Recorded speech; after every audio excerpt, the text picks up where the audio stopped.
Hello, everybody. Welcome to the February's forum. This is the most attended forum. We've been doing forum for over a year now. And this tells me that there's a lot of people who are teaching or interested in teaching, and more importantly, tell me you care about teaching. You care about the principles. You care about teaching effectively. And that is a very, very wonderful message to me. So I feel very special about this forum, and we're going to have fun. But before I start the forum, let me just introduce my team. First, Evan. Evan is my son-in-law. He's also a qualified instructor, and he's a teacher. And he is going to monitor the technical aspect of the Zoom. And Ernie is our workshop team who will also help to liaise with people. I don't think I need to introduce her. She would be the one who help everybody to get in. And she's from USA. And Nuala, our team, Nuala's from UK. And Ernie and Nuala are such wonderful supporter of this forum. They live in two different parts of the world. And so we have 2 time zone meetings. This time zone now is very, very late for Nuala. So stay up to join the USA zone. And the next time zone with Europe and Asia, that is very, very early for Ernie. And she's got up early. So both of them are at both zone forums to make sure we are consistent and make sure I do the right thing. So special thanks for Ernie and Nuala for so devoted to keeping the forum really well. And then what we're going to do, this forum is a little bit different from before. I'm going to talk first, and then after a while, I like to involve everybody because, I know there's a lot of amazing, wonderful, dedicated instructors here, and I love to have your opinion too. So there will be times for you to be in group and then voice your what's important to you, and then we're going to share. But I will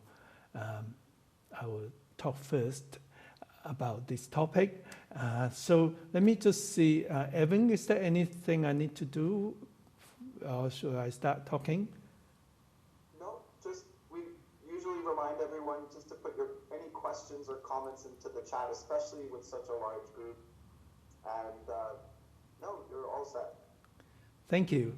And Ernie, was there anything you'd like to say before I start? Pete, that put your questions and any concerns into the chat, and we will monitor that and get back to you. Very large group, very exciting about that. It's a wonderful topic. Looking so forward. Thank you, Dr. Lam, for having that topic for all of us. Enjoy. Thank you, Ernie. And Nuala, would you like?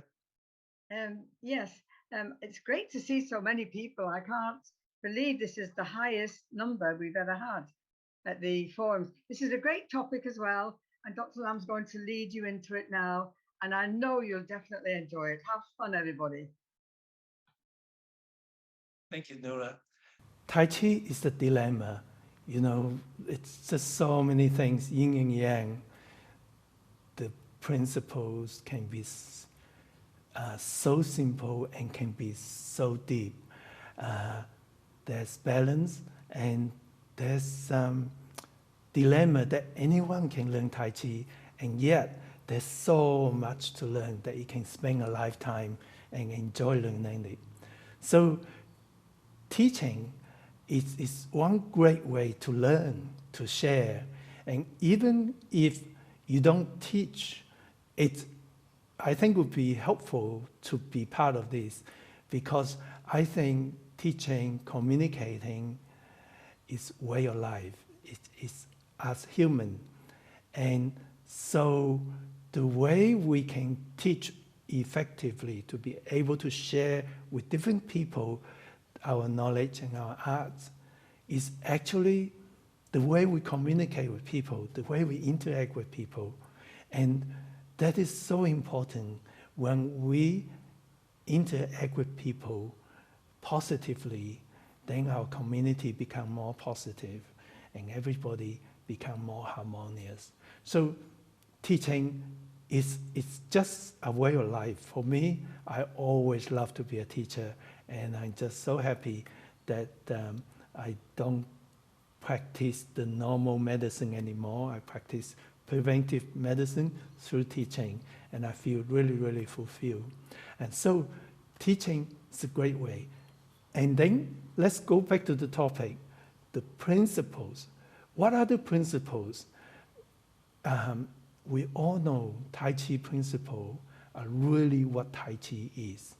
If you practice Tai Chi without using Tai Chi principles, without understanding it, you'll be just moving hand and feet, which is good exercise. But when you move according to Tai Chi principles, then it's more effective and more enjoyable. On the other hand, part of the dilemma is you can also move with Tai Chi principle without necessarily know the principle. However, if you know it and very clear in your mind, then it's like knowing the direction. I mean, I can walk everywhere and eventually I'll reach the Opera House of Sydney, but it might take me a few hours. But if I have the direction, it will take me half an hour to walk to the Opera House. So that's the difference, that knowing the principles. And then what are the Tai Chi principles? They are sort of based on nature. It is what the creator of Tai Chi has studied nature, studied the Taoist understanding of nature, studied Chinese traditional medicine, and also he has great knowledge in martial arts, great knowledge in body movements and teaching. And that's where he got the core of Tai Chi principles. And of course, after that, over the last 400 years, there are many very bright and very knowledgeable people who improve and make that even better. And a lot of that are written in classical Chinese literatures. And I spent 48 years of my life trying to understand that and make it in a language that easy to understand, easy to practice. And yes, I'll just tell you a little bit more about that, but let me broadly just show you roughly those are the principles that I'm going to mean to you. So let me show you this page. So you can see that better here. The principles are essentially Tai Chi from inside out. From inside is how you think, what do you feel in your mind, and what do you feel about your joints, how to song your joints. Then it goes to the further into the body, how your bodies align, how you achieve good balance, and then express through your movements. So roughly, these are the principles from inside out. Now, you don't have to remember this. I have spent a lot of time explaining the principles, and it is inside the global community. It's also inside just about every lot of Tai Chi I taught. And of course, you get to understand more as you do more. But today, I'm not going to teach the principle. I just want to confine the topic. We're talking about how you think, what do you feel, how you being mindful, how your body feel, how you achieve balance. And those are the principles. So how do we teach those principles? to people different levels. Well, in a way, I probably have more experience than anybody else, I think. I have traveled by now 1.7 million miles teaching Tai Chi. And I have taught just many, many Tai Chi people, from total beginner to people who taught Tai Chi full-time, older than me, teach much longer than me, big range of people. And often they come to the workshop. Let me give you an example. I was in Singapore, and I did a lot of workshops there. So one day someone says that, Dr. Lam, why don't you do a workshop just for the traditional Tai Chi teachers only? So I thought, okay, let's do that. And there's 55 people pay to register, and there's a wait list. And I thought, wow, maybe they're just curious what I have to share. And then we will repeat that because there's a wait list. So people say, we'll do it next year. So we did next year. So Singapore is a small country in terms of people talk to each other. The Tai Chi world is small. In fact, in a big country like USA and Australia, we also get to know each other quite well. So the Tai Chi world communicates. So they must have talked to each other. And the next year, next workshop for Tai Chi teachers only, 55 people came in with a wait list. And then we thought 2 years later, there were people asking for it. So we did another one, just the traditional Tai Chi teachers only, and 55 people in a wait list. So I was so overwhelmed, sort of. And during the workshops, when I talk about the principles, which is very similar to anywhere I talk about the principles, you really have new instructors, even though they're traditional Tai Chi teachers, to teachers with much more experience than me. And more than half of them rush off, get a piece of paper and write it down. And I was very curious. And I asked them, why? You must have heard of these principles before. I mean, I read those books and I practice and I teach and you do, and somebody do more. You must have done this before. And they say to me, yes, we heard the principle, but nobody really show us how to do it and how it feel. And I was, that's the trigger of my memory. I look at the Tai Chi traditional teachers, there isn't really emphasis on teaching method. There isn't scientific basis research on how to teach effectively. And the teachers that I was fortunate to work with, very famous professional teachers who are really, they teach with their heart, but you know, the teaching method is not quite there. Yeah, for example, they will just show you one movement. Okay, you show me, you know, that kind of teaching. And then when you ask about the principles, why do you have to know that? Keep practicing. So that is sort of, I feel, the difference. And that's why I took it onto myself to really, really understand why we do everything in Tai Chi and where are the principles, how to actually bring the principle to your body, to your mind. And that makes Tai Chi so fascinating. And the principle that I talk to everybody about is something I practice myself and something I follow and discover and continue to find more depth. So that's the Tai Chi dilemma. It's so simple, but it can keep your interest forever. That's what fascinates me so much about Tai Chi. So these are the Tai Chi principles. Now, how do you explain that to beginners? How do you explain that to the very advanced participants. And how do you explain to yourself? So that is what we're going to talk about today. So what I'm going to do is, first of all, I'm going to accept a few quick questions, and then I'm going to divide you into groups. And I'd like you to talk among yourself to find out what are the most important things to teach Tai Chi to people, different levels. And then we're going to share, and of course I will share with you what I think too, but I love to have group wisdom. Okay, so let's have 5 minutes of question if there's any, some quick questions about this topic, and then I'm going to divide into groups.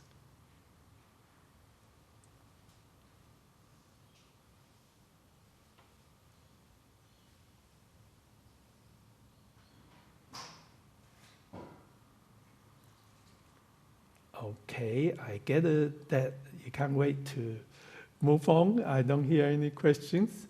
So, okay, you still have time, but let me show you what we want to do. Yeah, I know you can do share screen, but I find this a little bit easier and more fun too. Here is what we're going to do, the 3 most important things to teach principles to people at different levels. So what I like you to do is to go into a group of around 6 to 8 people, and then firstly, because you know we have people from different countries, it's really exciting, that first of all, I like you all to have a quick, very brief introduction of yourself. Your name, where you're from, and little bit about why you're here. And then, so I think we should have about 5 minutes of introduction for everybody. After that, you would vote for a spokesperson in your group. The spokesperson is going to coordinate, allow everybody to give their opinion and ask everybody to give their opinion on 3 most important things. What's the most important things to teach principle? And then the spokesperson is going to make sure everybody have a chance to talk, and then we'll give you a warning. So you have 5 minutes introduction, then there will be a message to ask you to start discussing the 3 most important things. Then after 10 minutes, there will be a message to ask you to summarize. You have 2 minutes to summarize to 3 points, and then you come back. So after 17 minutes, you come back here, and your spokesperson will share with everybody, to me, and write it down, your points. So please make your points simple, and please don't come back with a notebook. Just whatever you can remember is what we want to hear, because important things are there. And if you don't remember, it's not important. Don't worry about it. So 5 minutes introduce each other, then we will send you a message in chat to start talking about the 3 most important things. After 10 minutes of discussion, we'll give you a reminder to vote for the 3 most important things.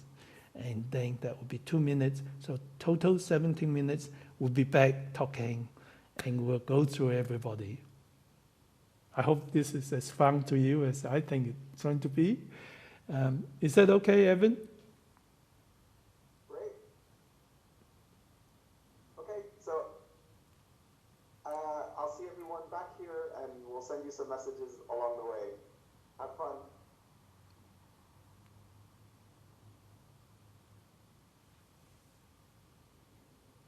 Everybody, I just come to say hello to everybody, see how you're going, but I'm not going to interfere. So you go ahead and start.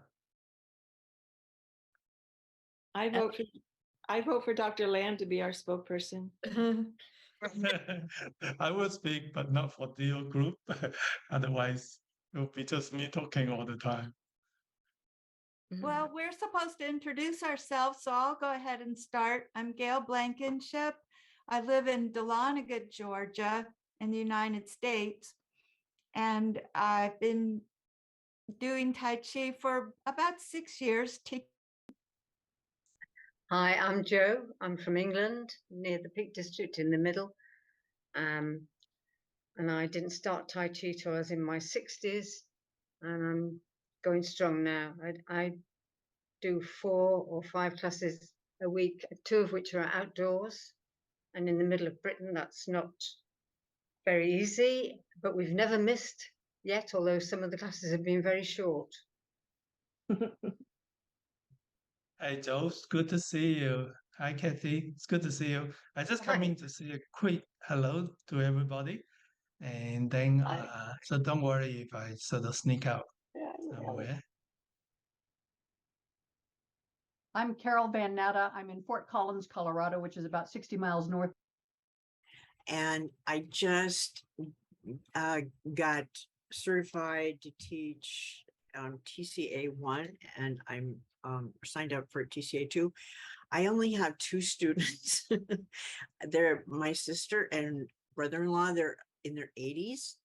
And so I am trying to really work on fall prevention. And this is a lot harder than I thought it would be, but it's very cool. So that's where I'm at. Hey, Vicky, that's wonderful. My very, very first class had 8 people. So you're not far from there.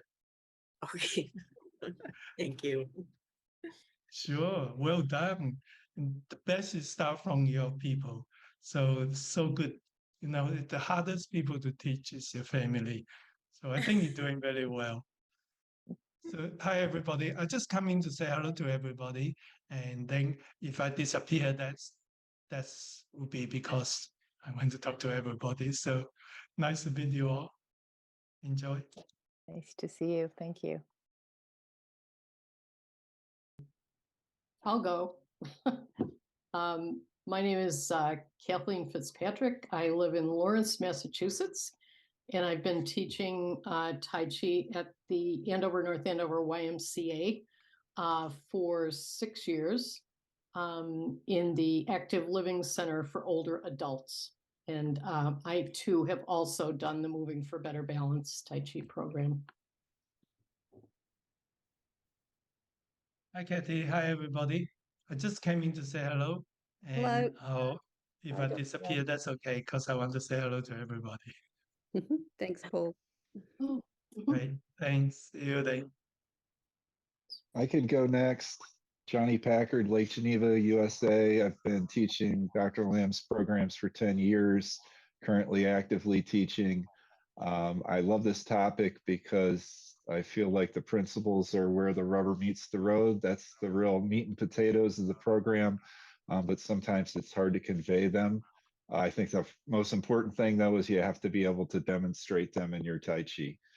And I'm going to turn the floor over to Ted, who I think needs to unmute, or maybe your mic isn't working, Ted. I've seen you talking a couple of times, but I can't hear you. Hello? Been involved with Dr. Lamb since 2005. Enjoyed every minute of it. Here recently, we've been more involved in doing instructor certification workshops. Interesting. We enjoy it. Paul? Hey. Hi, Linda. Hi, Bill. Hey. I just come to say a quick hello to everyone. So yeah, Bill's my brother. You can see the resemblance of us. Oh, he's older than I am, but he has more hair.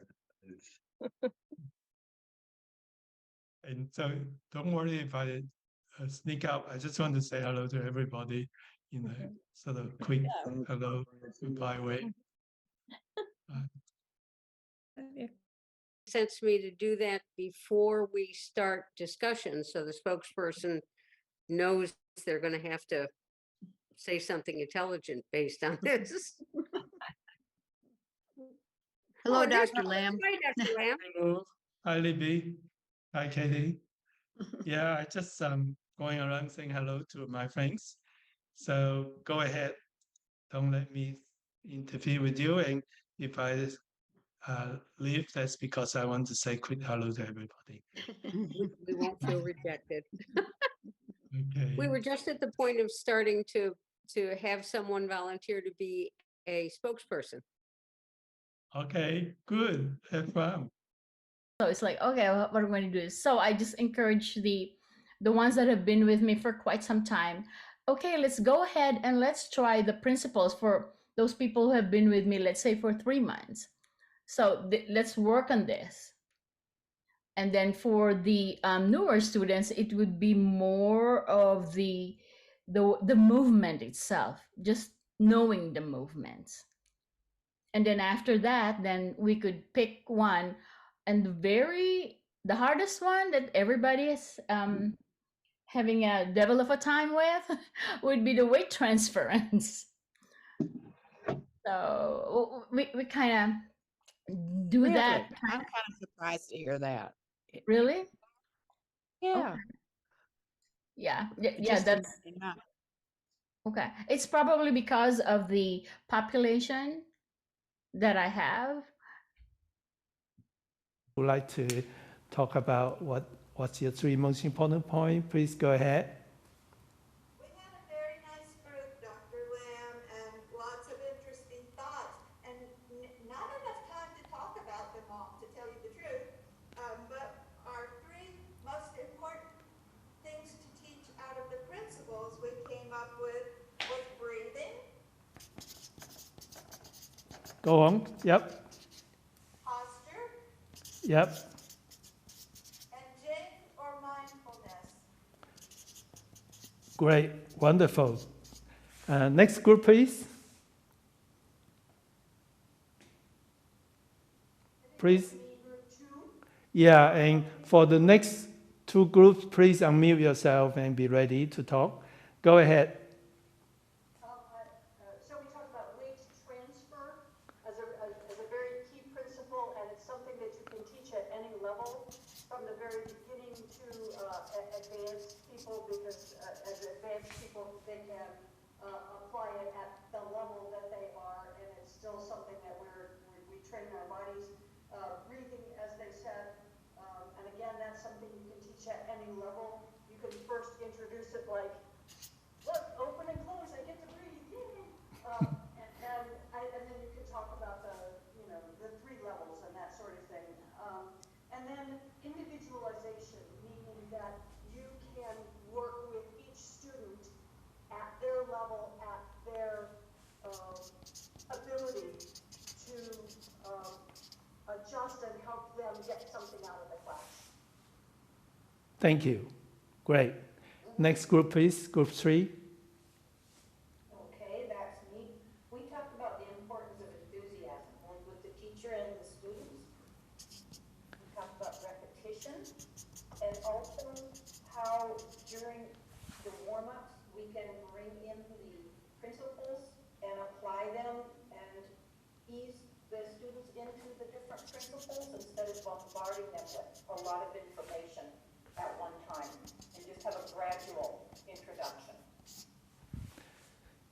Great. Thank you. Next group, please. That's group 4, I think. Well, I'll take that because I have no idea what my group number was. I just asked Kevin.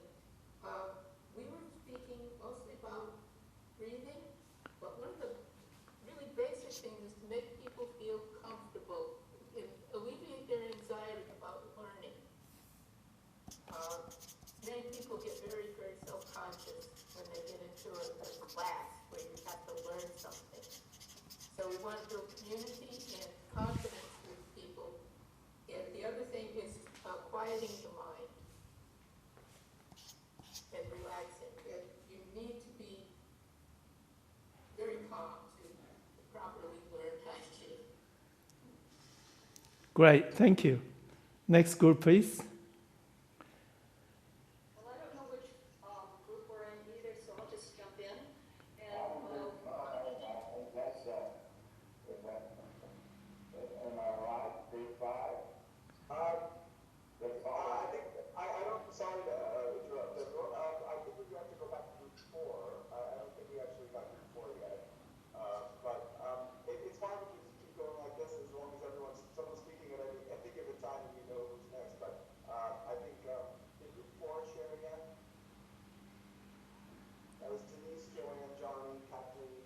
Okay, maybe, sorry, Evan, let's just let people jump in so it's quicker. Mia, you go ahead, and then Dave next.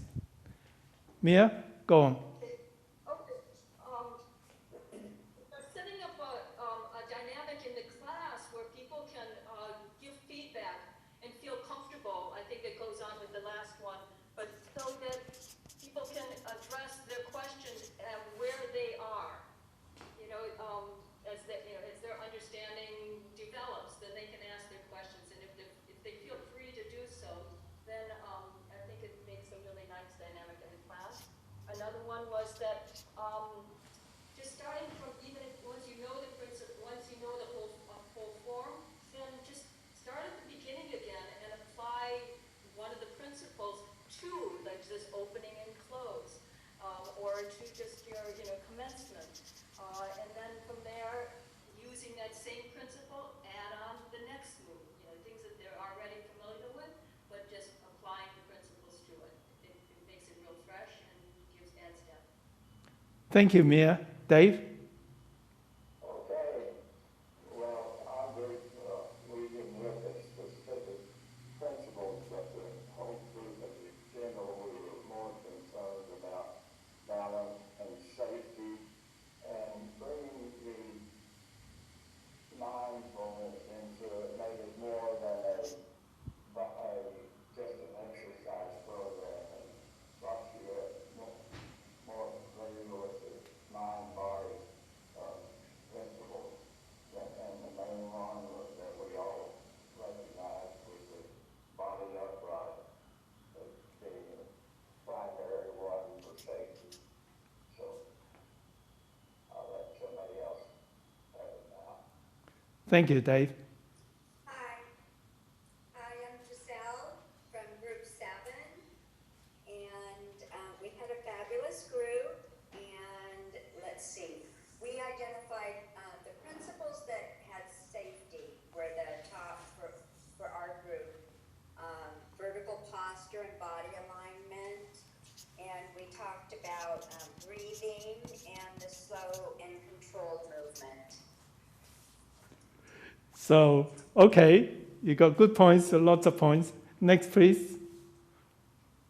Yes, in our group, we said to use the warm-up exercises because people are most familiar with those and most comfortable.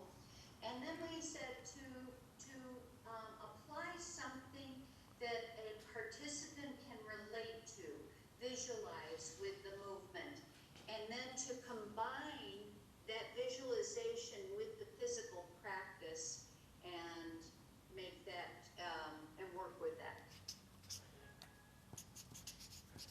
Great. Okay. Thanks, Libby. Next. We were group 10, and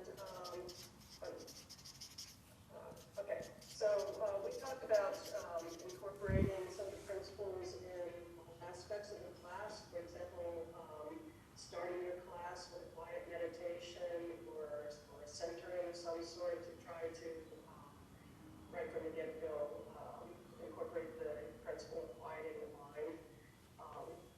We talked about watching your students as you teach to understand better what they need and what they can incorporate into their practice during the class. And we also spoke a lot about how the principles have different levels of application that can be understood and applied by students of any level. So you can just work very specifically. Weight transfer, for example, with beginning students, looking at safety aspects of it, or go much deeper into weight transfer with more advanced students. Thank you, Marianne. Next group. Group 9. Go ahead. Being conscious of our own delivery methods, so we're using positive feedback, for example. Have the students try out sort of the wrong way of doing things, like if we're working on alignment, have them feel what it is to be misaligned, and then feel how much better their muscles feel in a proper alignment. And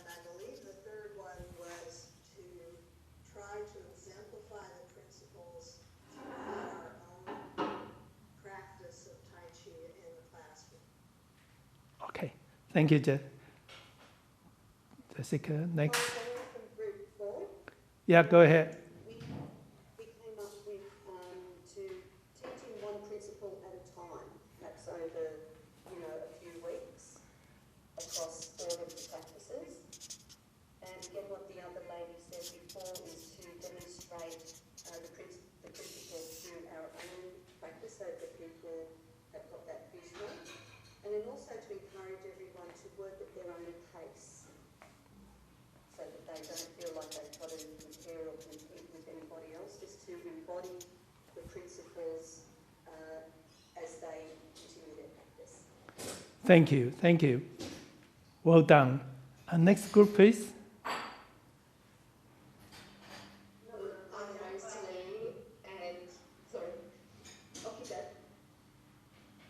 Go ahead.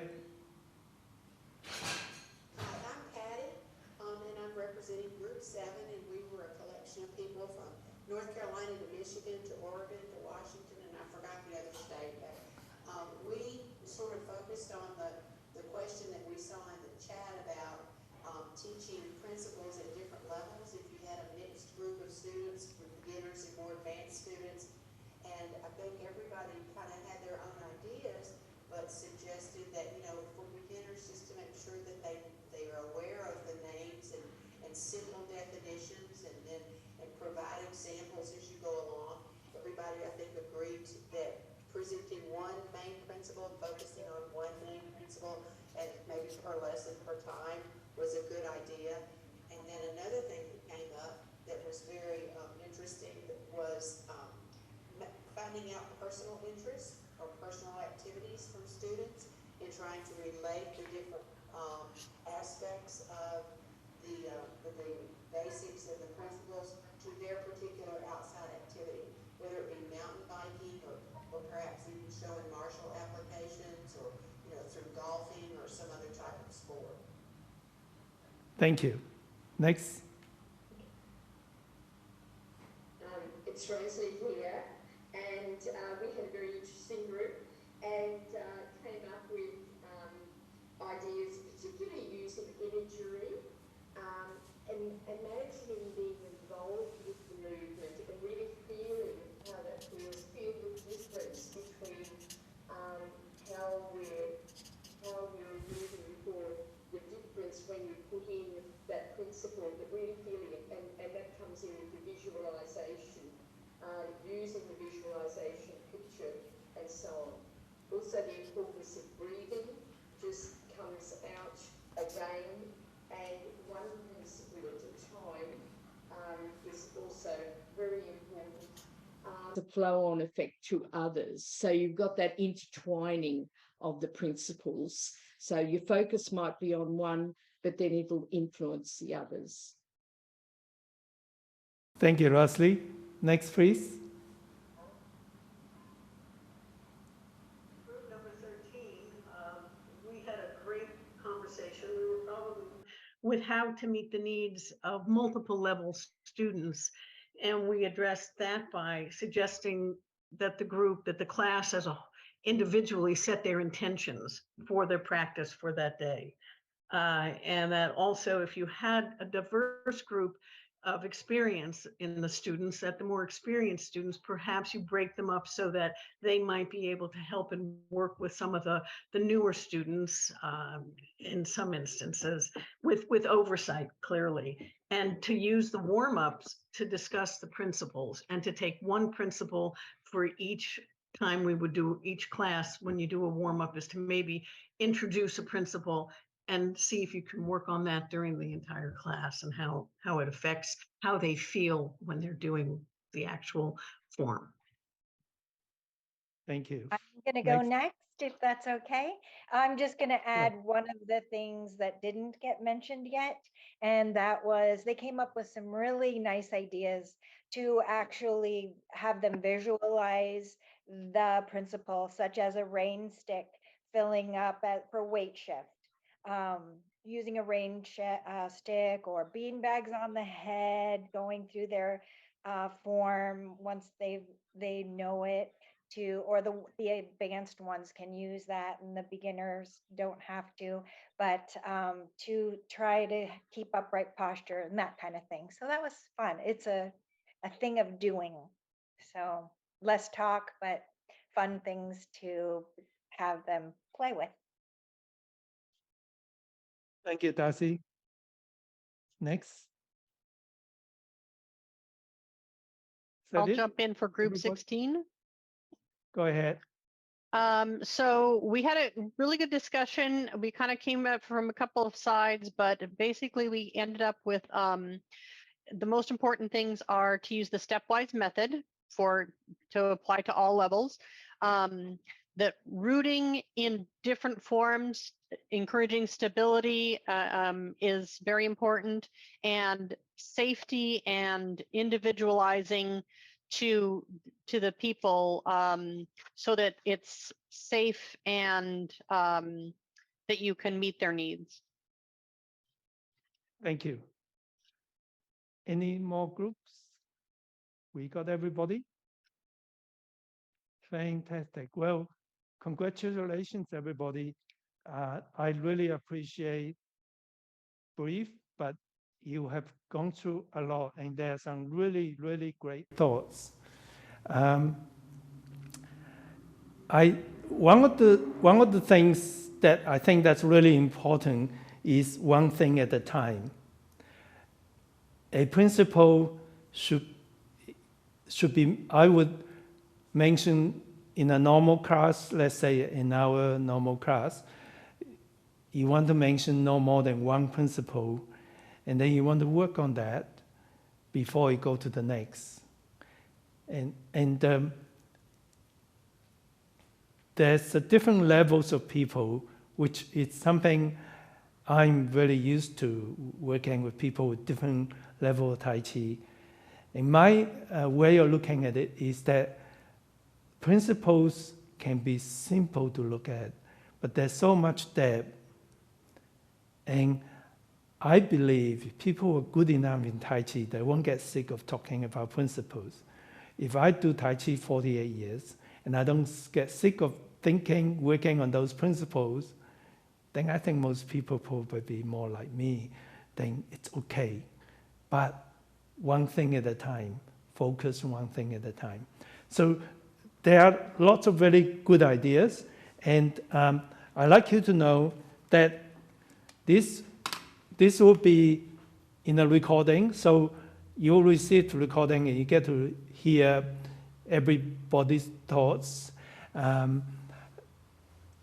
I would think that one of the person who say something which was there but not quite in a clear point.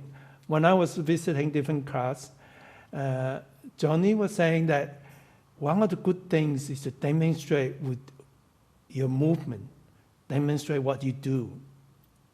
Sometimes you don't have to say much. If you say it's important to be body upright, follow me, then it doesn't work, right? So you really have to work on yourself as well. And that is why principles are so powerful. Start from ourselves. And then one thing at a time. I can also hear a lot of care about going to individualize and that. Yes, and different circumstances are different. So of course we have to modify. But generally speaking, I would say the best is be mindful of not overwhelming anybody. If you go to my workshop, you'll know when I do the exploring the depth workshops, I will talk about, yes, when you teach, you should teach one principle or a part of principle at a time. For example, control of movement. You can talk about how to move slowly, putting your mind into it. And, you know, I went to Janet's lesson 1 year. She was teaching absolute beginner, the first lesson. And I thought I learned something. So if I can do that, I think most good Tai Chi people can do that too. So don't worry about people getting bored. Try to do it. Look at yourself in the image. If you're going to teach body upright and do this, maybe you should just fix yourself first. And look at it. You can record yourself nowadays. That's a technique our ancestors don't have. And then take time to talk one thing at a time. So that's one thing. I think it's really, really important not to overwhelm no matter what level. Unless you're doing a workshop and then you're sharing for people that they're gradually going to absorb, work on it, like my workshop. But in normal class, I would not do more than one principle or one part of principle and give it time for people to. And then as mentioned before, you can repeat. You don't have to worry about people getting bored. Principles has so much depth, it's so interesting. You can talk about it again, and you can talk about your own feelings. You can talk about feel the principle, feel the movement, and that can never go wrong. So all those points are good. Choose your 3 points. But for me, I would want to, first of all, know more than one principle or one part of principle at one lesson. And I like leading by example, because if you're moving slowly, smoothly, you're putting your energy into your movements, and your mind's quiet. Sometimes you don't even have to say much. People will follow. And then one direction at the appropriate time. So that's the key point that I would follow. The other key point I follow is moving. Tai Chi is the art of doing. If you spend half an hour talking, this is a forum, it's a talking thing. But when you do a Tai Chi class, if you spend so much time talking, people get bored, they're staying around, and their arthritis gets worse. You know, it doesn't take long to talk about one principle. And then feel it. Soon as you bring something, let's do it. Feel that principle. And then any level of people can feel it. Because if someone tell me, I go to a class, like Janet, who says, hey, move slowly, and I can practice that, and I get something out of it. The key points, and let's just extend for a little bit longer. Anybody have questions, please, and then also you can write question later. But let's do 5 minutes of people who have really pressing questions. You put it in the chat, and or raise your hands, and I'll try to my best to answer.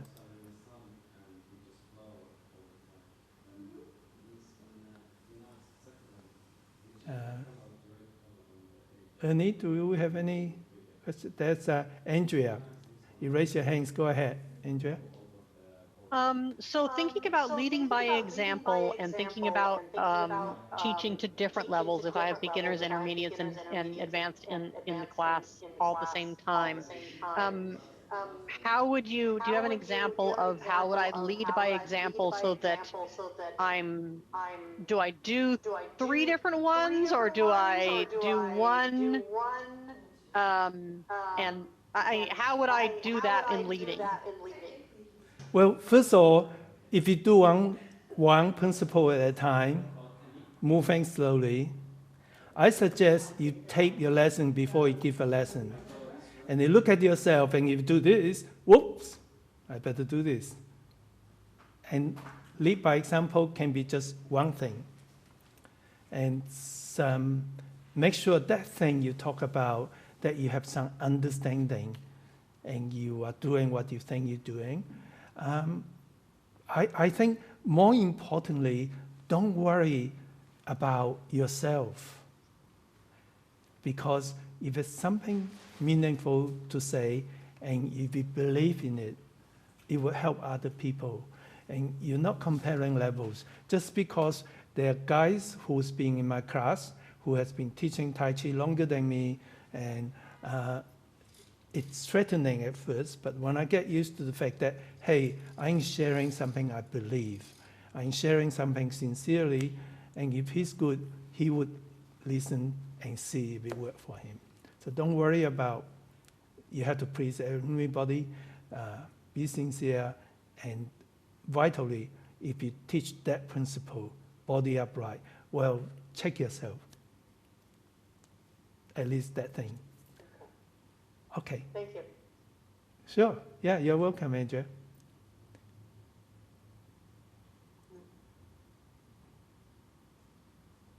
May I ask a question? Yeah, go ahead. I have her actual hand. I have my hand. Go ahead, Marianne. Okay, Dr. Lamb, I teach at a fitness center and it's a drop-in. It's not like pre-register. Anybody who's interested comes to do Tai Chi with us. And I have people who have worked with me for several years and other people who are brand new. So I might have a principle that I might want to work on, but I have to teach one of the movements. And when I teach a movement, I can't see just working on one principle while teaching the movement. I think you understand what I'm trying to say, that if we're going to be putting our hands up and down, we're still going to be weight transferring when we step forward. So how do you balance it that you have people work on the principle while the other persons are just learning the form for the first time? Marianne, And by sticking with one you are- principle, that's my challenge. Sure. You're working in a very challenging situation. If possible, certainly you will want to try to have a more regular class. I want to take this opportunity to do a little commercial. My teaching book take me years and years experience to write it, and I try to put as much in different scenario as possible, the key ideas and the different ways to deal with different challenges. So that if you read it again, and sometimes I read it myself again, to get ideas, and the central resonance will be there. So, for example, in Marianne's difficult situation, I would teach one movement, and that's quite okay to teach one movement and one principle. Don't worry about every principle, you can't. In fact, for every beginner's class, you cannot give them too many principles. All you have to do is lead by example. Let's do a breathing exercise. Follow me. Now try to move slowly. That's all you need to do. And then you teach her how to breathe through your dantian. And I think I do that dantian breathing everywhere I teaching. I don't get bored. Why should they be bored? It's good for me. I hope that helps. But read my book, my teaching book. I have some ideas about different level, different class. Oh, okay. I heard one participant talk about the idea of flow, how the principles can kind of flow, and one can kind of lead to another. And, you know, that's a beauty of the principles. So isolating one can seem challenging, but for new students, they just need to be able to focus on one at a time, pretty much. So that's very practical. Yes, of course, flow and like anything else, principle can mean different to different people. Flow can mean different to different people. For example, in the book Flow, under the name for Michaela TCHI talk about the principle, the study done on people in flow. That's an amazing concept. If you haven't read the book, I recommend that. It's also in my teaching book. I recommend his concept of flow.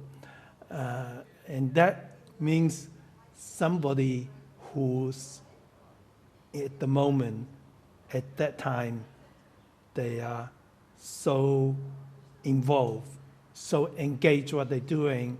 Time, space doesn't matter to them.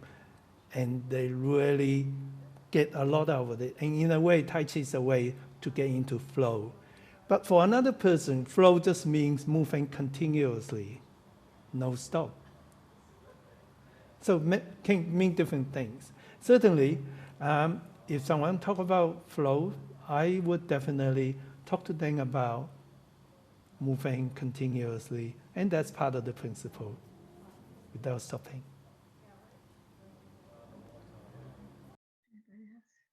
Okay. Dr. Lamb? Well, yes. I have one. In the beginning of our session, you said it was important that the principles be inside out. We're not teaching movement. We are teaching from the inside. And that to me was like a light going on. We're not, we do teach the principles, and it is important to that people understand them. But that concept of inside out, we are teaching what we believe. And I really like that. I am definitely including that. That's going to be the focus of mine. Thank you. Marianne, that is beautiful. I so agree with you. That's wonderful. Okay, we are 11 minutes outside, so I'm really happy to stay and answer more questions, but I'm going to make a formal conclusion to this meeting, so if people have to go, you can go. So I'm going to say goodbye to everybody, and remember, you can write your question to me, and also I'd like you to vote for the next topic, and you'll get the recording. You don't have to ask. Once you register, we'll send you a recording. And I'd like to send good wishes to everybody. It's so wonderful to see you. And you're welcome to stay for another 10 minutes. More questions, talking. I'll be here for at least another 10 minutes. So, but feel free to go. Send everyone off. Sorry? Do you want to take a quick photo? Yes, please. Let's do photos. Yes. Go ahead and we'll follow you. Oh, okay. Everybody, let's do an open close. Look at the camera. Tell us what to do, Evan. Yeah. Page. Thank you, everyone. All set. Thank you. Thank you, Evan, for reminding me. Yes. So yeah, well, this is really, I can tell you, I'm really, really pleased that so many of you are interested in teaching and teaching effectively. That itself will make you a good teacher. I believe if someone really want to do something, then they would be interested to learn a better way to do it. And you guys are all interested in teaching and want to learn a better way to do it. That's wonderful. Nancy, go ahead. Yes, hi, this was great. Thank you. So I was just thinking of a metaphor when people were talking about how do you focus on just one principle? And I was thinking of cooking. And it's like you've got about 3 pots on the stove, and they're all kind of cooking at the same time, but you bring one forward to stir or to add more spices to, and that's you kind of just having people go a little deeper with that particular principle in that moment. So that's all I wanted to share. Thank you, Nancy. Mary? Maybe if we can go through Ernie, that would be great. Okay. Two things actually. I like to visit different instructors that have been certified by Tai Chi for Health Institute. So when I travel to different states, I like to visit instructors. And one instructor, I think it might have been Bill in Tennessee. When I ask about teaching different levels, he suggested that I not worry about the brand new students and getting them up to the level that the advanced students are. He said, focus on the advanced students, welcome the new students, welcome them, help them feel comfortable and relaxed, but focus on the advanced students because the new students might just be what that other lady said, drop in. Because I teach also at a rec center and at a senior center, at a yoga studio, and sometimes students just drop in to see what Tai Chi is about, but the advanced students are continuing and are faithful, dedicated to learning and practicing and growing in their Chi, enhancing their Chi. So he said, focus on those students, the advanced ones, and then some of the beginners will become advanced students eventually. And that was very helpful to me. Thank you, Mary, sharing that. Yes, Bill's a great teacher. Yeah, I'm really proud of my brother. Anyone else? Ernie? I believe there's quite a few messages in chat on how to get the Teaching Tai Chi Effectively book. You can order it from Tai Chi Productions, a wonderful reference. People are asking about the June USA annual conference. Registrations will be announced soon. If any of us at the USA workshop team can help, we're available anytime. I put the email address and phone number into the chat. Sure, and the brochure is, while registration is not quite ready, because it takes a lot of work for the IT people, but the brochure is almost done, and we can share the brochure around. I'll send the final version to you, Ernie, and you can share it around. Katie, go ahead. Dr. Lam, if I can just very quickly, since somebody mentioned the June workshop, this is a great chance to let a lot of people know the United States Tai Chi community has extended the deadline to apply for a scholarship to the June conference. We had been going to close out the application at the end of January, but we've extended it to January 14th. So if there is anyone who is interested in applying for a tuition scholarship to the June conference, you can go to our webpage and click the big blue apply for a scholarship button. Thank you. Kate, Thank you. You meant February, didn't you, Kate? Did I? Yes. What did I say? January? I still have COVID brain. Sorry. It's Valentine's Day is the deadline. Thank you, Kate. And the United States Tai Chi Association done a wonderful job over many years, as long as it happened soon after I created the program, and the original name was Tai Chi for Health Community, and now it's changed to United States Tai Chi Association, which is exactly the same thing, run by the same group of very passionate, very devoted people, and every year they provide scholarships and provide support for the workshops.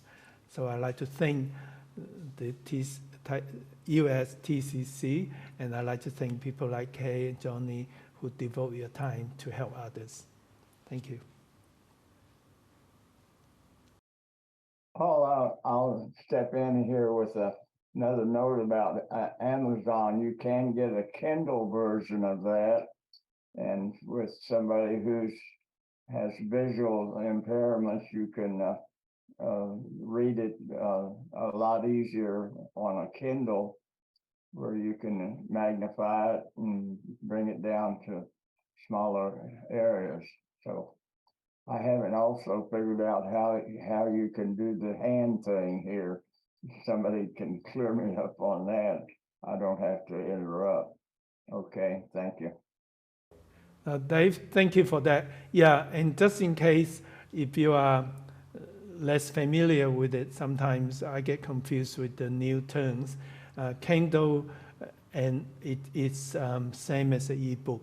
So Kindle is Amazon's software that you can read ebooks, and definitely you get it free. You just buy an ebook and they can read it through. And Dave has a very good point. You can make it bigger, and you can also copy notes, share the notes around.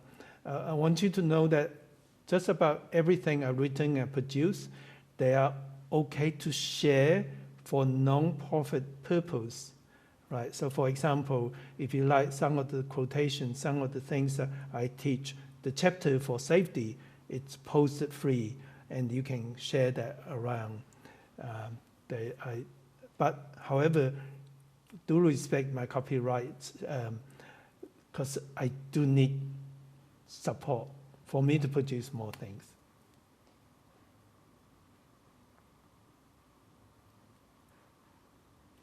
Hey Robert, good to see you.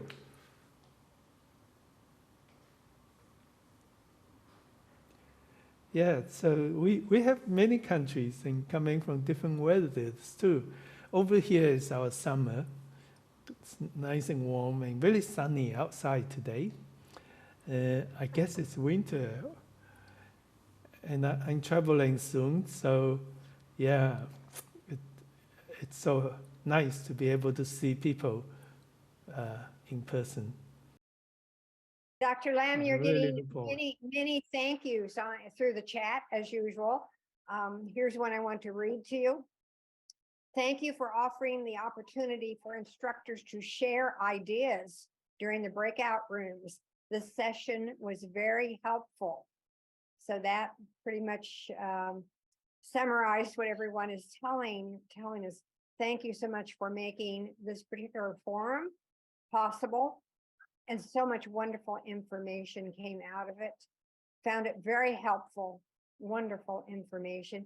Looking forward to the next forum and looking forward to June when we can all be together in Cincinnati in person. It's been a long time in the USA. Absolutely, I totally agree. I can't wait to be there. And yeah, you know, that's who we are. Humans are made to communicate and work with people. And I just feel so privileged to be able to work with so many of you. I learn a lot, and our program is a combination of wisdom from different people. So yeah, it's wonderful to have us, the family, the Tai Chi for Health community. It's a wonderful family where we can choose our members, choose to be there or not. Well, if this forum was any example of the synergy of a very large group coming together and everyone sending their appreciations, here's even more. Dr. Lam, thank you for hosting the forum. Good to see you and all of our Tai Chi friends.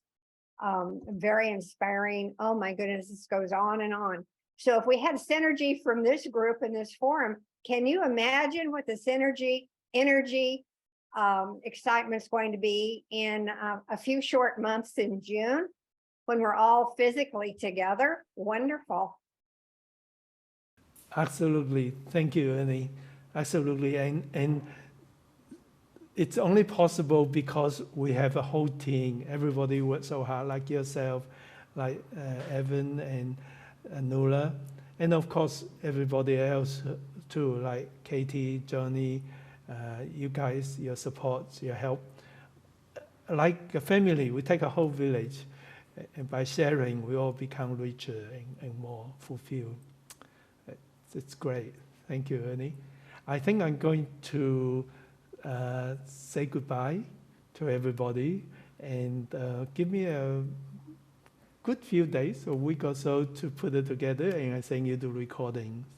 And meanwhile, keep practicing, enjoy your Tai Chi.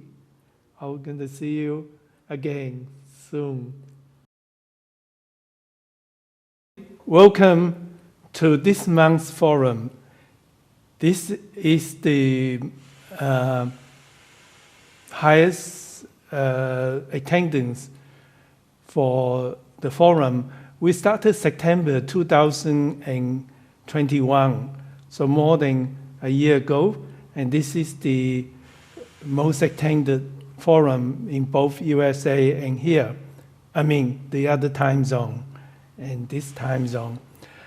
And that make me realize, it shows to me that there is a lot of instructors who care about the quality of teaching, who care about the Tai Chi principles and how to teach Tai Chi principles. And it was a really good opportunity for us to share ideas and to improve our teaching. And teaching itself actually improved my Tai Chi. If I never start teaching Tai Chi, I don't think I'll know as much Tai Chi anywhere near that I know now. And I think a lot of instructors will probably feel the same. Through teaching, we learn a lot as well. Also, teaching Tai Chi or teaching anything, it's part of human nature. You know, we share knowledge. That's how the society has progressed through histories. And the way we communicate, when we teach, it's almost the most important time to communicate positively and to get best results. And it's the same as we communicate with other people. The same how we relate to people, by being positive, by understanding, and by listening to the incoming force, hear what people are looking for, and then try to work in a way that is sort of sharing and winning for both sides. So that brings any relationship to a better direction, and certainly in teaching, that is a really good way to teach. So before I start talking, this forum is a little different in the sense that I'll be not just the main person to talk, but I also going to have more, share more your wisdoms and your experience. So we will have a slightly different, like a longer meeting, and then for you to share your wisdom and your experience as well. But I'll explain that as we go. But before I start talking about this topic, I'm glad Nuala already introduced everybody, but let me do it again.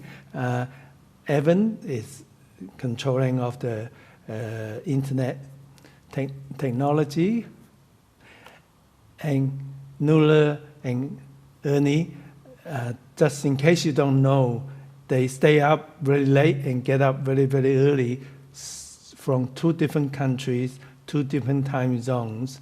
And so this is a day that they really work hard, have very little sleep in between, just to make sure the 2 forums are consistent. I guess they just want to make sure I do the right thing for everybody. So thank you for your dedication. And you know, you two spend so much time facilitate the forum, and that's big reason why it's successful.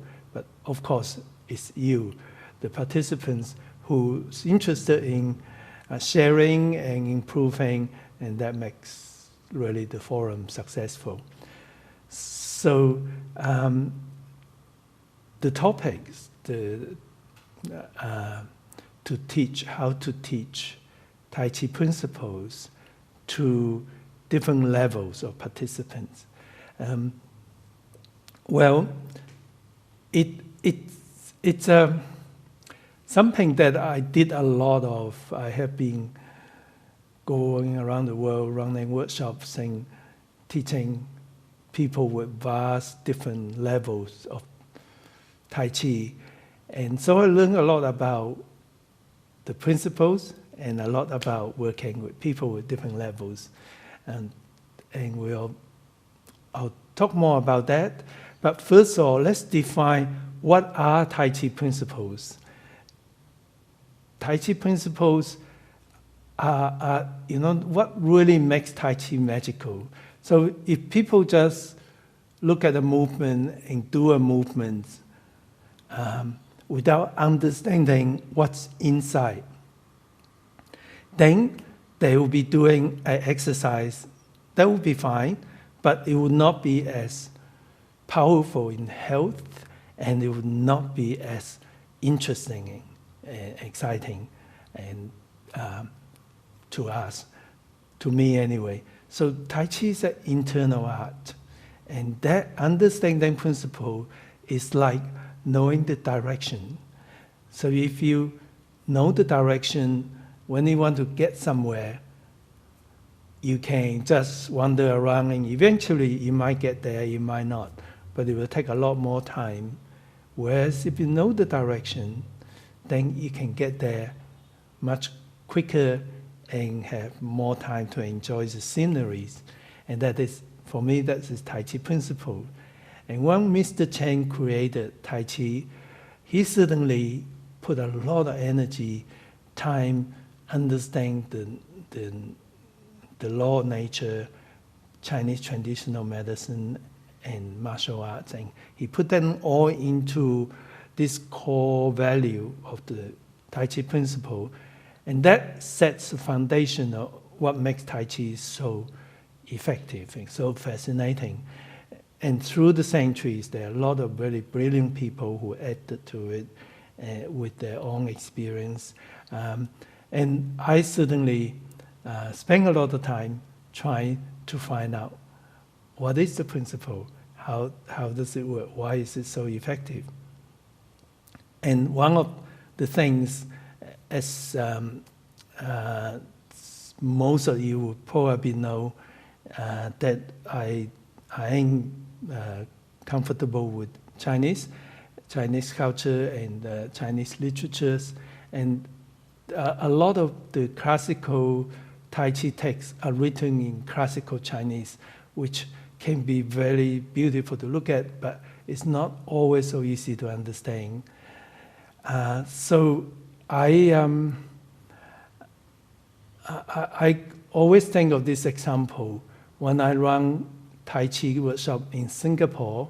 As you know, Singapore is a mainly Chinese nation. It's a small country, but most of the people are Chinese. And so there are quite a lot of Tai Chi teachers, and quite a few of them teach full-time.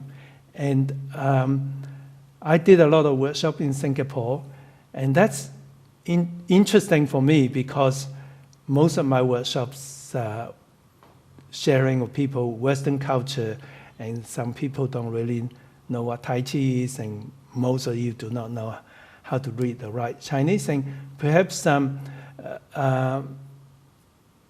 that's why when we did a workshop, what is Kwa, people get really excited because you really want to know what is it like in real Chinese. So when I was in Singapore, one of the years, I've been there for a number of years and done many workshops, and someone suggested for me to organize a workshop specifically just for Tai Chi teachers.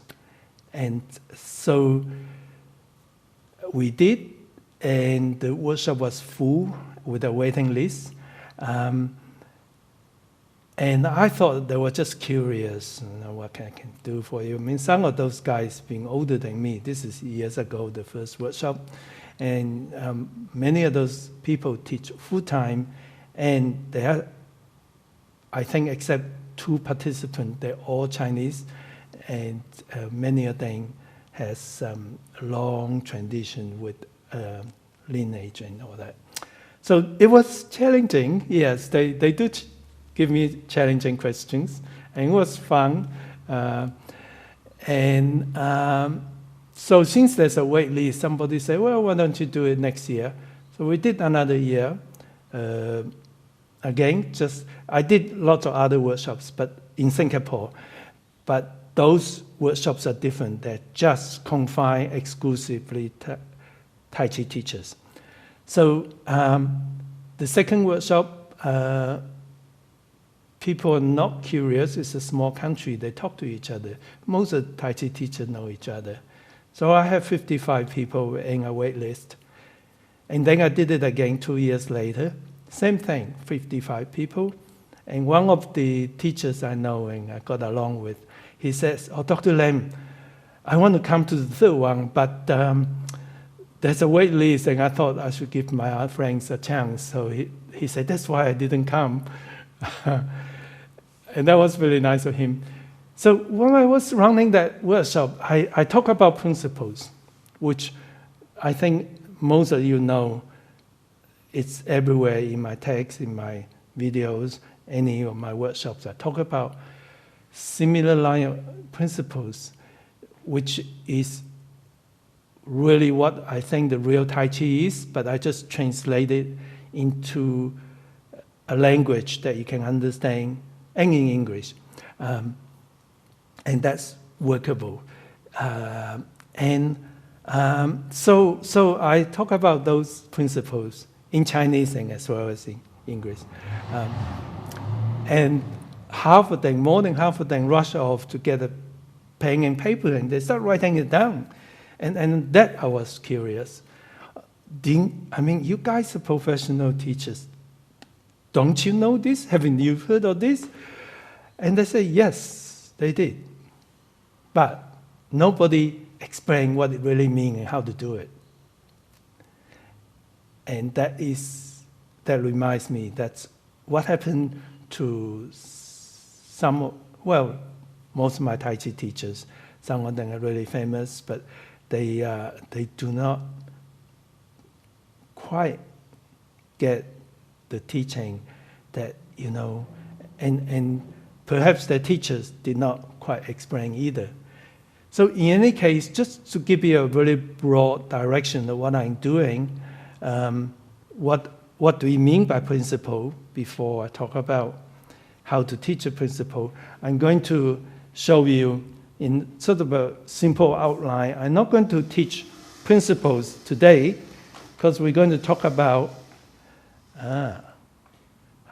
can you change it to me? And then, like that.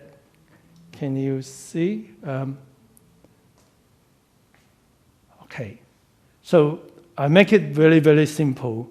Essentially, the key is Tai Chi is an internal art. So we're going to start from inside out, from the mind, the joints, then to the body, to the balance of the body, and then to the movements control. And don't worry, you don't have to write this down. I have it everywhere in more details, and also I'll send you the recordings. So this is just to define, so we know what we're talking about. These are the principles.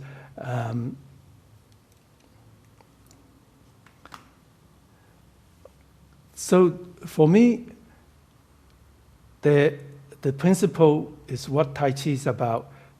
But when you know something, when you really understand, the way to understand the principle is to actually practice it, trying to feel what it means, do it, to feel it, and then you'll find that these principles seem so simple, what's in your mind, but to controlling your mind and make your mind more quiet. There's different levels, and it's not as easy. But when you know the direction, it becomes easier. And how is joint, how's your body related to each other, how the internal, external integrate. So those are really helpful when you do it, and then you'll find there's different layers, and it gets really fascinating. And as we understand it by sharing it, like me, I talk about it all the time, and each time I talk about it, I understand the deeper layers, and then each time I do it, I feel more of it. So it's like almost like an addiction, you know, that I'm searching for that beautiful feeling when I do practice Tai Chi. And each time I get deeper into that. And yet the direction is relatively simple. You just have to do it to feel it. So how do we share it with our participants? How do we understand it ourselves, and how do we share what's the best way to share? So this is the question I'd like you to think about, and I'm going to divide you into groups, and as well as getting to know each other from different countries, I also like you to share your idea, how you're going to teach this principle to people with different levels of Tai Chi. So before we go into the groups, I'm just going to give you a few minutes. If anyone have any questions on what we're going to do, or you want some urgent questions you need to know, you can do it now. Otherwise, of course, we're going to talk about it after you go to the groups.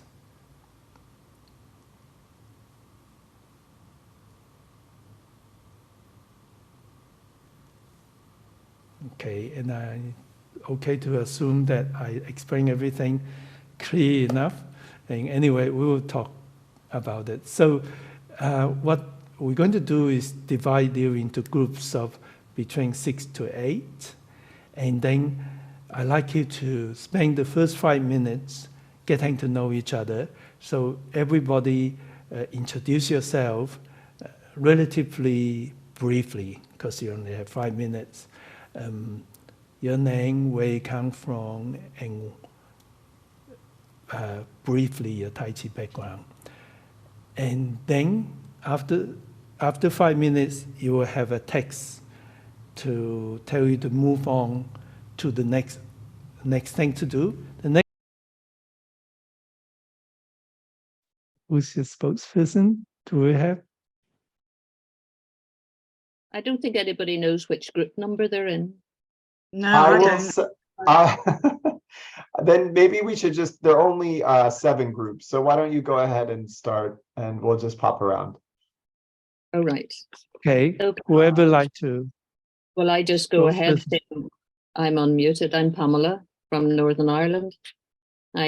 And in our group, we decided that it was important just to work on one principle at a time, and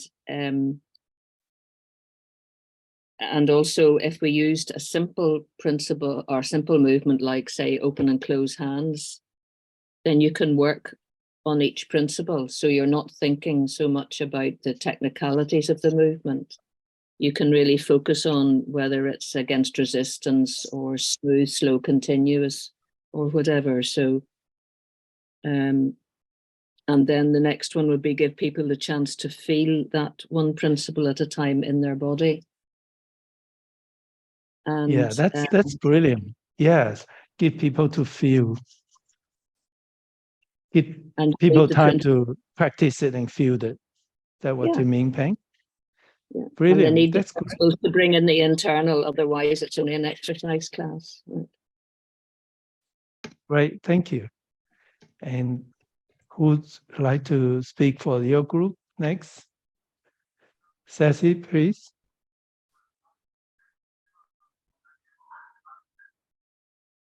Oh, Sashi, you have to unmute. Sorry, we had Kat, Madeline, Sonia, Irene, Sally, and myself. It was a very rich discussion, and almost all of us agreed that Dantian breathing and including it in the warm-up including the principles in the warm-up is an excellent way of teaching them. The second was working bottom-up with visualization and scanning, body scanning. And the third method to teach was making the Tai Chi principles a way of life.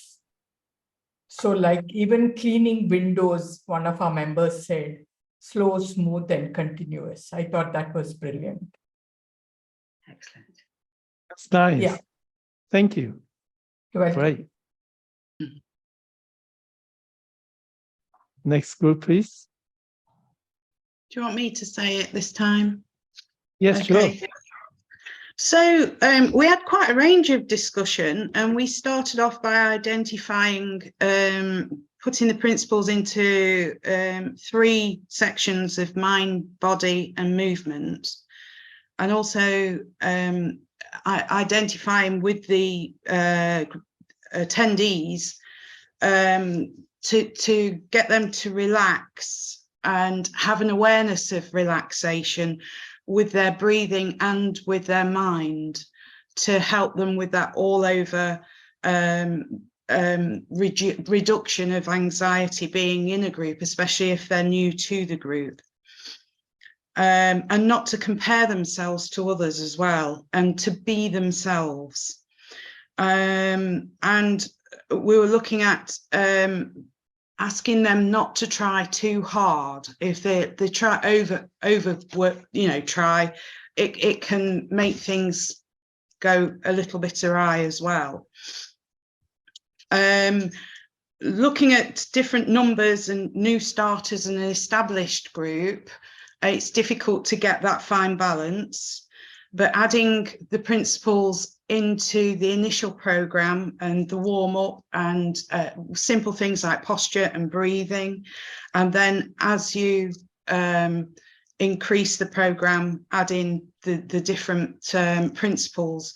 For us, what we do, we add in the initial principles like posture and breathing into part 1, and then we do an actual principles course where we look at a principle each week and attach them to the different moves, so they can consolidate part 1, but also look at the different principles each week and then progress into part 2. And that works quite well. And we tend to prioritize weight transfer, posture, and the qua on those principles, and then add in everything else after that. Good, excellent. Thank you, Julie. Thank you, Julie. Next group. I'll go. In our group, we focused more on the mixed groups where you had different people, different abilities and experience. So we had the point of making sure that everyone in the group felt comfortable and welcome as a main point. To focus on one principle at a time, with keeping in mind that it's cyclical and that people learn and pick up things, different things after coming back to a principle, and to go very slowly was our 3rd point. Okay, thank you. Thank you, Narelle. Who's next? Done really well, but yes, go ahead. Yeah, Anna, go ahead. Okay, thank you. Yes, so coming back to the one we thought we would start with is the posture, but that links also into a protocol, make everyone feel comfortable, instill a good social climate, and help people understand the basic starting posture. From then onwards, tell people that it's not a competition, and bring in the movement in the comfort zone, to keep all in the comfort zone, slow, continuous, the movement control. So that we thought could be second, but equally as important, though, we thought is the focus and the breath, the work on our mind focus and the breath, we thought should come in as well. Yes, so and some people interestingly added that because of someone asked, what do you do with constant new beginners joining in? Sally mentioned you can drip feed in the principles whilst adding something new in every session. Keep to the core principle, drip feed them in every class and add a little something new that people can take on as well in every class. Good, excellent. Thank you, Anna. Thank you. Thank you, Anna. There should be more. Yes. More? Yes, go ahead. Can I do that? Do you want me to go ahead? Yes, sure. Yeah, go ahead. So we had a few things, and principally when people first come into a class, you know, a lot of people are sort of socializing, happy to see other people, or they've come from a very busy environment. So one of the first things that we were looking at is, as the person comes in, calming them down, and doing that through doing some breathing exercises at the start of class, helping people to calm down, to relax, start with a relaxed mind, and learning to focus attention on their body. And so therefore, you know, develop that level of body awareness. We also felt it was really important to use appropriate language. And when I say that, we don't necessarily talk about a principle and call it that, certainly not in the very first stages. It's more a case of let's try it, doing it smoothly and slowly. And particularly as several of the people have very elderly people, you know, all the way up to 96 years of age or so. And so when you start talking a little bit more technical, like even the term principle, you know, it can be a little bit off-putting for some of the very elderly residents, or I talk residents, I work in a nursing home as well, can be put off by some of the very elderly people. And so keep a language appropriate to the people that you're dealing with. It was really a case of calming and focusing the people when you first get in, especially through breath and body posture and body awareness.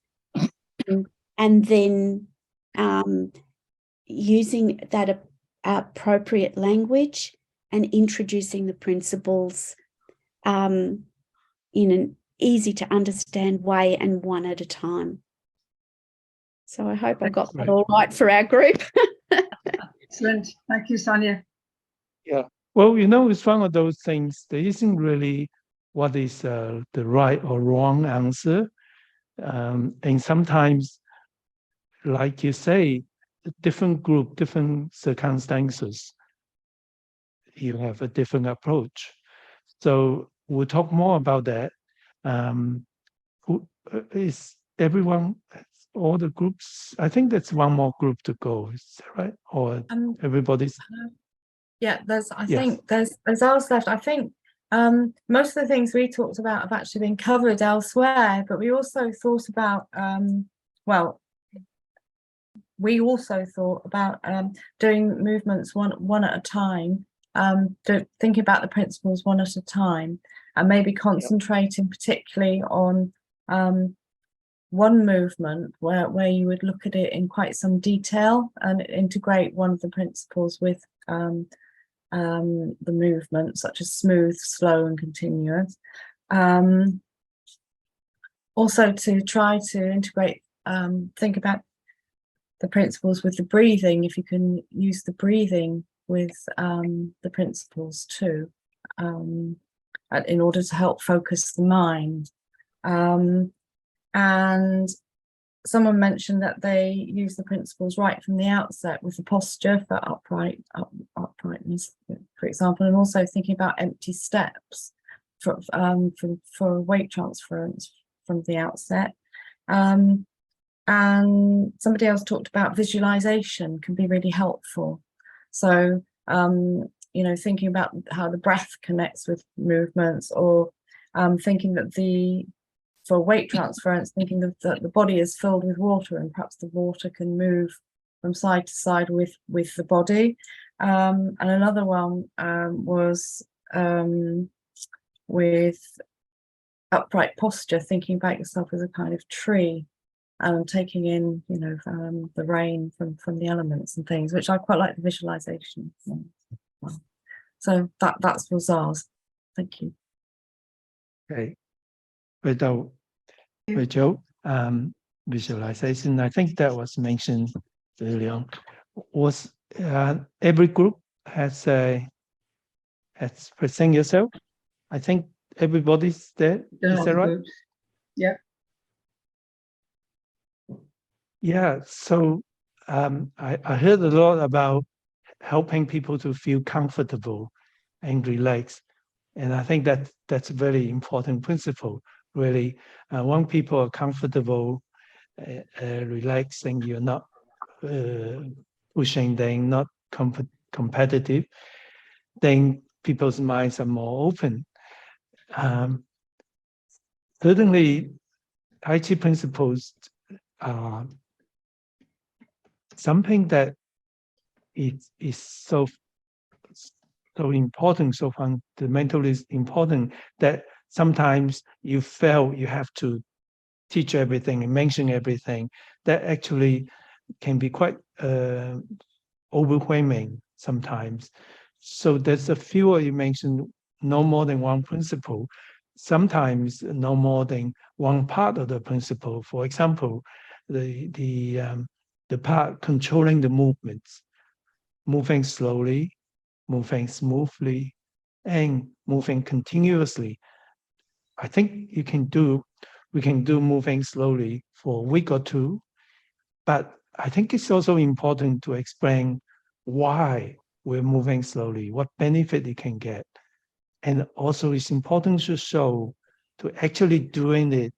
So if you teach, it's really good to do smoothly and you move like this, then obviously that's not going to work. So it's important for us to lead by example, for us to understand the principle and do one principle, maybe for a week, 2 weeks.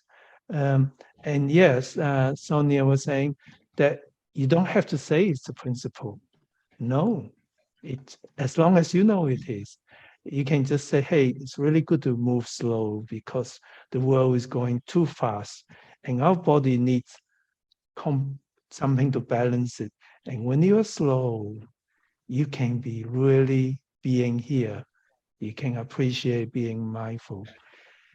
And just enjoy slowing down and let your body have a different space.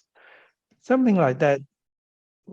I guess what I'm saying is it doesn't have to be principle. It depends on where people are, who you're teaching, and what the groups are. So I would say there's a lot of you saying keeping people comfortable. So definitely not overwhelm them and trying to relax people. So you don't have to tell them everything. But whatever you share, a part of principle, one principle, and I think the first group was talking about, then you have to feel it. That's really important. You know, Tai Chi is the art of doing. If you say something, Tai Chi is so different because we work on slow and smooth. And hey, let's feel how nice it is and let's practice it. So it's through practice that we can really feel, taste, and grow in the principle. And so one thing at a time, practicing it. Whenever you start something, keep working on that. And I think that's coming through from most of you, and you have different experience, bearing in mind that there isn't really absolute right or wrong. Yeah, it's just, but there is better way to do things.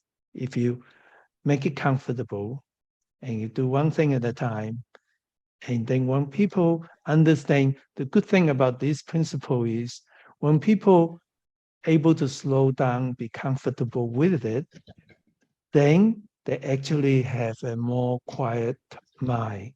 So then they acquire the Jing before you have to go through to that. And as you go through each part of the principles, gradually, people integrate them. And then next time, like a few months later, you come back again and people have a deeper feeling of it, which is why I work on those simple principles for the last 48 years, and I still find there's more depth in it. But I know nobody can think of everything at one time and do everything at one time. And when you're busy trying to think of everything, you absolutely break the principle of Jing your mind. Yeah. So that's I think you all got really good idea, and that discussion was very helpful. And my emphasis is that my three most important points. First, one point at a time. Second, practice it and try to create an environment that's comfortable so they can take in the principles. One of the things that you might find sometimes, if you have been teaching for a long time, you have some advanced students, or even sometimes you have other people who come to you who has been doing Tai Chi for many years. Like when I was teaching a group of people, some of them are more experienced in teaching Tai Chi than me. Don't get threatened. It's okay. Principle has so much depth. If the person is good enough and really have understand Tai Chi, he or she would not be worried about you using simple way to express principles. I join our instructors in our school. When they teach, I usually become their assistants. And just by helping and observing and joining in, I learn a lot. And those are people I train. So I think so you don't need to worry about how good you are or how good the other person is, and don't let people put you off. You just share sincerely what you believe is right and something that you do yourself and you get enjoyment out of, and you understand it makes sense. And if you share that, I think you will find that any people in any level of Tai Chi, whether they're beginner or the high levels, still find it useful, which is my experience. I have teach Tai Chi to people vast different levels of ability, and I share those principles sincerely from my heart. Also, most of them are based on evidence, my own feelings, as well as medical evidence, as well as logics and feelings. So, but go back one principle at a time. Take your time. Okay, so was there anybody like to question or share anything else? There's a message here on chat, Paul, from Angela Cooney, was hoping that we'd cover how best to include beginners into an existing class. It's one thing that she finds very challenging. Absolutely. Well, I want to mention my teaching book because, teaching is an art like Tai Chi. It's a lifetime thing. And it took me many years to write that book, and of course, many more years of experience before I write it. There are many different situations. If you have an existing class and everybody's very comfortable what you're teaching, somebody just drop in without knowing anything, well, it's very challenging for anyone. So obviously, you're not going to, the worst thing you can do is leave your good your regular participants along, spend all your time on this new beginner, overwhelm him or her, and he or she will leave you because, and you don't expect they will catch up to the rest. Not like the karate kids. You don't just play a little bit of washing the wall and you can beat the guy who's been practicing karate for years. It's not going to happen that way. So in my teaching book, I talk about different situations and how to cope with class with different people. So I don't have a straight, simple answer for you. The best is probably trying to avoid a total beginner with your established group. But there are different scenarios and ways I recommend and reasoning in my book. So sometimes I go back to look at my book as well. So please go back and have a look at that part of the book. And we can talk later if you have more questions. Okay, yeah, thanks, Dr. Lam. That was my question. I'm Angela Cooney from Sydney. Okay, I do have your teaching book, so I'll have another look at that. Thank you. Thank you. Sure. Yeah. Yeah. Okay. We can talk further. In a way. The main issue is that you only have a set number of classes, and when new people want to join the class, you can't keep opening up another beginners class and another beginners class because there's only limited time. So I'm just trying to work out the best way to accommodate people that want to join the class, because of course you want to help as many people as possible. And I mean, as you've just confirmed to me that it is challenging. So I was wondering whether I was missing something, or maybe there was something more I could do to accommodate new people. But it is difficult. Okay, I'll take that on board. Absolutely. Thank you. And in the teaching book, I also mentioned the book about Tai Chi for beginner, which we created a system or rotation system, but you need someone to help you. And then it's bring up the beginners, and then they join the main group after they do that. But that takes a book to explain. So it is the logic is there with the teaching book, but yes, it is challenging. And sometimes you have to arrange your life in such a way, saying that okay, Tai Chi is really good for you, but please come when we start taking new students, so we can have a group. You can't just please everyone. You can't help everyone. You need to help them in the way that works. Perfect. Okay. Thank you. That's good confirmation. Sure. Thank you. Sure. Yeah. Well, I run to do it sometime. I'm from Sydney, because yeah. No more questions. Dr. Lang, I just have something on that, because I have the same issue with I have a regular group, and I often get one or two new people coming in. And what I found is my group is really accommodating. They enjoy having new people there, even though we've gone over the same thing again and again and again. But I have at times actually taken one of my long-term students, and we work in little groups, and we take the new person under our wing, and in one little group we'll just work on the one move, and so my older students tend to take that as that constant revision. And so that means that the new person is feeling welcome.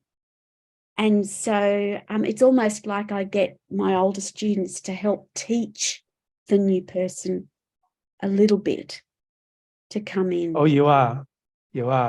And you obviously run a very caring, loving group. Thank you. So, but I thought maybe that might be something that, other people could take on board. So, yeah. That's very helpful. Yeah. Thank you very much. I'll take that on board. Thank you. Yeah, Thank and you. a lot of people also ask their participants to join training and then become assistant teachers and fellow teachers. And that's a good way for us to grow as well. Yeah. And one of the things is like my school, we have a lot of instructors, so we're able to give people individual attention. And one of the worst thing you can do is giving beginner too much attention. It's threatening. Someone watch you and tell you to do this, to do that all the time. It can be quite threatening. That's another way to be careful of. But again, I mentioned different situations in the book. Most importantly, is I mentioned the rationale of how to look at different situations and how to share most effectively. And sometimes there's times that, Angela, you can't have everybody. You can't help everybody. There's times. Paul, may I say something?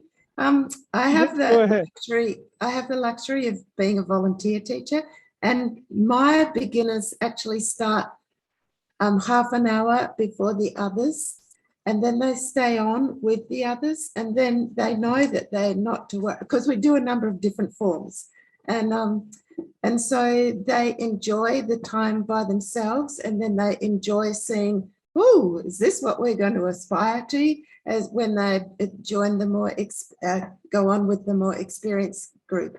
So I don't know if that's any help, but I have the luxury of being a volunteer teacher, so not everybody might be able to do that. Nice. You know, Sonia, a lot of Tai Chi teachers are volunteer teachers. Oh, good. We just love helping people. I'm glad. Especially in our community. Yes. But of course, I always want to find ways, get help funding and things to make it more sustainable. And when you need, well, you need money to rent the hall, you need money to live on. So to make Tai Chi really help people, it's totally okay to get paid for that. But also, like you say, it's a luxury to be able to teach free. By the way, my Tai Chi school is nearly 40 years. All my instructors teach, like including myself, we don't get paid. We don't get a picture pay at all. The only thing we got is once a year we get a free dinner, Christmas.